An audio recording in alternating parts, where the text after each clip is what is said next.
আমি এখন দাঁড়িয়ে আছি বিলসাতে। আপনাদের কিছু দৃশ্য ঘুরে ঘুরে দেখানোর চেষ্টা করব। আসুন আমাদের সাথে চলে আসুন।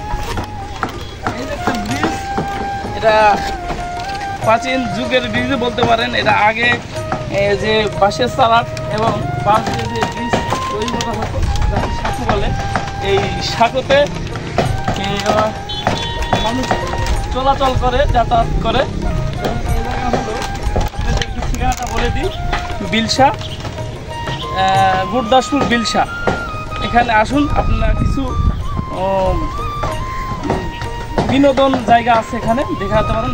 ওখানে ভিতরে ওই যে নাগরদোলা আছে এবং অনেক সুন্দর সুন্দর জায়গা আছে। যারা বেড়াতে আসতে চান তারা অবশ্যই এইখানে বিলসা, গুরদাসপুর বিলসাতে চলে আসুন এবং বিনোদন জায়গায় কিছু আনন্দ উপভোগ করুন।